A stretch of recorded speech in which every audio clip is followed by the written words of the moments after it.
Hi. Do you guys remember Horton? He's upside down right now. How are you guys? I want to tell you our stats in the background now.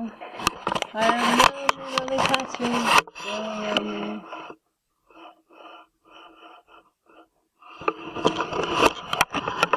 Man, I wish you guys were here so that it wouldn't be so long. It's just me by myself. What am I doing today to check my progress? It looks like this. So find that paper and don't forget to write your name on it. And we'll be going through it together.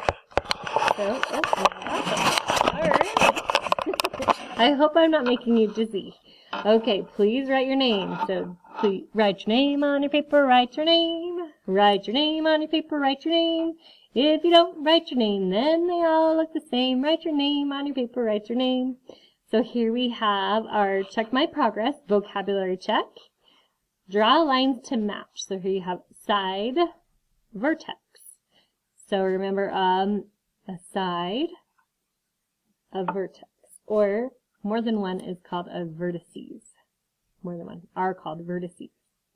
So draw lines to match. So this would be the side, and this would be a vertex here. If you did all three, would be the vertices, or points where the sides come together. Okay, concept check. Write how many sides and vertices on this circle. How many sides are there? Hopefully you said 0. How many vertices are there? 0. There are no vertices. It is a circular shape, round shape. Okay, here we have a rectangle. How many sides? 4. How many vertices? Hopefully you said 4. Okay. Here we have a trapezoid. How many sides?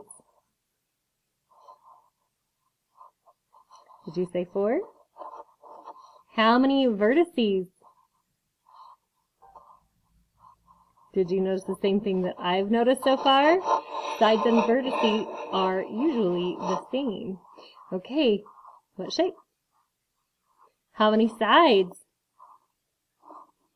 How many vertices? Easy peasy for my amazing mathematicians. Okay, go ahead and turn your sheet over. And we'll be doing number 7. Here's number 7. Circle all of the closed shapes. So I want you to think of a closed shape as somewhere that you can keep a pet. A closed shape. So we're kind of skipping around in this chapter because I felt like it was a little bit simple for you amazing mathematicians. So which ones are closed shapes? So obviously the circle. Is that triangle closed? No, an animal could get out. How about the rectangle? No. How about the triangle? Yes. Trapezoid. Yes, it's closed. How about this circle? No. How about this rectangle? Yes, good job. Okay, here we're coming to the part where we just worked on a few days ago, the composite shape. So circle the 2 pattern blocks used to make the shape and draw a line to show your model. So here we have a diamond. What could you use? What 2 shapes could you use? Of course you could use the 2 triangles, and you would draw a line here because your triangle would sit here and a triangle would sit there to make the composite shape. Which shapes could you use to make this shape? It reminds me of a little house if you drew a door and some windows. But which shapes could you use? Well, definitely to make that part of this composite shape, you would use a triangle. There you have the triangle. So which shape are you left with? Obviously the square. Good job. To make the composite shape. Okay, test practice. Jane, that's an interesting way. Jane, and Reese each have a shape. Jamie's shape has no vertices. Reese's shape has 4 sides that are all the same length. What are the 2 shapes? Okay, you're going to fill in the circle. Is it a rectangle and a circle? Is it a trapezoid and a square? Is it a square and a rectangle? Or a circle and a square? So remember, Jane's shape has no vertices. So if something has no vertices, obviously that's a circle. So we wouldn't choose this one or this one.